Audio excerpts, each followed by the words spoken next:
अदला बदला सब दिख रहा है। और खास तौर पर जो यंग मुस्लिम हैं, वो अब मुफ्त में किसी की भी दरी बिछाने के लिए तैयार नहीं है। वो अब मुफ्त में किसी के यहाँ झाड़ू नहीं लगाएंगे, मुफ्त में वो किसी का बटन भी नहीं दबाएंगे। शरिया भी सियासत में शेयर मांग रहा है। राहुल तेजस्वी यादव का एक फैसला बहुत भारी पड़ने जा रहा है। महागठबंधन में ओवैसी को भी लाने की मांग उठ रही है। ऐन चुनाव राहुल के लिए एसआईआर से बड़ा सिरदर्द क्या है, आप समझिए इस रिपोर्ट में। राहुल गांधी ने मदरसा, मुसलमान और एसआईआर को जोड़ दिया है। ये कनेक्शन मिलाने के लिए राहुल गांधी ठीक उस जगह पर पहुंचे जहां 40 साल पहले उनके पिता राजीव गांधी पहुंचे थे। जगह देख लीजिए, कमरा देख लीजिए और कमरे का फर्नीचर देख लीजिए। Same place, same location, furniture भी सेम टू सेम। 1985 में तब के प्रधानमंत्री राजीव गांधी मुंगेर के खानकाह रहमानी मदरसा आए थे। तब बिहार के चीफ मिनिस्टर चंद्रशेखर सिंह भी उनके साथ थे। राजीव गांधी तब यहां खानकाह रहमानी के मौलाना मिन्नतुल्लाह रहमानी से मिले थे।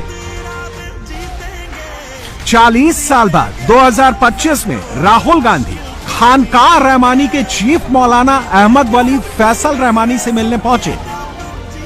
ये मुलाकात ठीक उसी कमरे में हुई जहां राजीव गांधी ने मौलाना मिन्नतुल्लाह रहमानी के साथ मीटिंग की थी। राहुल गांधी ने जिस मुंगेर में मौलाना से मुलाकात की, उस मुंगेर की सीमा सीमांचल को टच करती है। यहां से मुस्लिम बहुल इलाका शुरू हो जाता है। राहुल की यात्रा उधर ही बढ़ रही है। किशनगंज, कटिहार, अररिया और पूर्णिया को मिलाकर बनता है सीमांचल। यहाँ 24 सीटें हैं। 2020 के चुनाव में मुस्लिम वोट बंटे तो हाहाकारी नतीजे निकले। बीजेपी 24 में से 8 सीटें जीतकर सीमांचल की सबसे बड़ी पार्टी बन गई। कांग्रेस को 5 सीटें मिली, जनता दल यूनाइटेड को 4 सीटें मिली, सीपीआई-एमएल और आरजेडी को 1-1 सीट मिली थी और 5 सीट असदुद्दीन ओवैसी की एआईएमआईएम ले गई थी। 2020 का रिजल्ट 2025 में पलटने के लिए ही राहुल ने एसआईआर और मुसलमान का मुद्दा पकड़ा है, लेकिन ओवैसी का भूत उनका पीछा नहीं छोड़ रहा। राहुल गांधी और तेजस्वी यादव खानकाह रहमानी मदरसे के मौलाना से मिलकर आगे निकल गए। हमने वहां आए मुसलमानों की बातों को गौर से सुना। आप भी देखिए, मुंगेर के मुसलमान राहुल से क्या कहना चाहते हैं और राहुल से क्या सुनना चाहते हैं। कान लगाकर सुनिए। मोहम्मद शहबाज रहमानी है।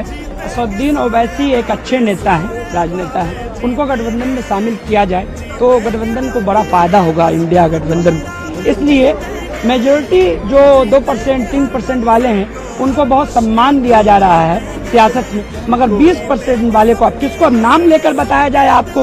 अच्छे 2% वाले कौन है? वो मीडिया से ज्यादा बेहतर तो आजकल कोई जानता ही नहीं है। इसलिए आप किसके बारे में कह रहे हो वो मीडिया जाने। हमारा काम है हिस्सेदारी एकदम चाहिए, सम्मान चाहिए। हम दरी बिछाने के लिए थोड़ा पैदा लिए हैं, हम लोग सत्ता में आने के लिए पैदा लिए हैं। हाँ, हम लोग प्रधानमंत्री बना भी सकते हैं, प्रधानमंत्री को हटा भी सकते हैं। इतनी ताकत है हम लोगों के बोर्ड में, मगर अभी बोर्ड की चोरी हो रही है। महागठबंधन से गुजारिश है कि ओवैसी साहब को जल्द से जल्द महागठबंधन में शामिल किया जाए। लेना पड़ेगा उनको। मुसलमानों का बोर्ड है, आदमी की बात नहीं मानेगा तो किन की बात मानेगा? जो वोट देता है उनकी बात मानना होगा। तो अभी वोट चोरी हो रहा है, बीजेपी वोट चोरी कर रहा है।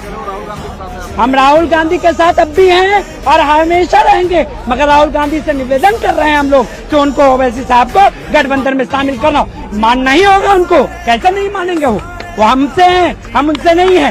ताकत है, 22% है हम लोग पूरे हिंदुस्तान में, एक मजबूत आबाद है। हमारे डेटा को छुपाया जा रहा है। हम तो राहुल गांधी को प्रधानमंत्री बनना चाहते हैं, देखना चाहते हैं उनको कि वो राहुल गांधी देश के प्रधानमंत्री बने और विकास करें। समर्थन हमारे यहाँ पर जितने हैं, कोई भी नहीं होगा कि बगैर समर्थन का। जो जितने भी आवाम यहाँ ले आ रहे हैं, फुल सपोर्ट है यहाँ पर। एक भी नहीं है, एक भी ऐसा नहीं जो विदाउट सपोर्ट का है। न दोनों को है। हाँ, और एक चीज शिकायत है कि कम से कम इनको ओवैसी को भी गठबंधन में लेना चाहिए था। हाँ, एक चीज हम ये लोगों ने गलती कर रहे हैं कि ओवैसी को गठबंधन में क्यों ले रहा। नहीं, चुनेंगे तो हम लोग का जो विकल्प है एक विकल्प तो यही है, दूसरा तो कोई रीजन है ना। एक बात है 2% वाला चाहिए, 2% वाला बोला डिप्टी सीएम चाहिए मुझको, और हम 18% वाले झाड़ू लगाए। नहीं, हम 18% वाले झाड़ू लगाए, हाँ गली बिछाए। 2% वाला डिप्टी सीएम का दावेदार है और हम 18% वाला हमने झाड़ू लगाने का। ये सानी मुकेश सानी 2% वाला वो दावेदार दिखा रहा कि हम डिप्टी सीएम बनेंगे, गरीब का बच्चा। और हम लोग कितना है, हम लोग 18% 19% है, जो कि डेटा छुपाया गया होगा, कम से कम हम लोग 20 से 22% होंगे। राहुल गांधी और तेजस्वी यादव जिस मदरसे में बैठे थे, वहां बाहर खड़े मुसलमान असदुद्दीन ओवैसी के नाम की तख्ती लिए खड़े थे। राहुल और तेजस्वी किसी भी तरह मुसलमान वोट जोड़ने के लिए निकले हैं। मुसलमानों के दिल में तो ओवैसी रहते हैं। मोहम्मद इस्लाम रहमानी जी, क्यों गठबंधन में शामिल है कि सड़क से लेकर संसद तक आवाज उठाएंगे ये मेरे लिए, तो हम इसके लिए इसका साथ नहीं देंगे तो किसका साथ देंगे। राहुल गांधी जी की रैली में आए हैं, मगर गठबंधन करने के लिए आए हैं, मेरे साथ गठबंधन किया जाए। उनसे भी मोहब्बत है, इसमें ऐसा कोई शक नहीं है, लेकिन असदुद्दीन ओवैसी साहब हर तरह की बात को हिंदू मुस्लिम सिख ईसाई हर तरह के लोगों की बात को आगे रखते हैं। अब उनको अगर आगे शामिल नहीं कीजिएगा तो फिर नुकसान होगा। हाँ जी जी, अब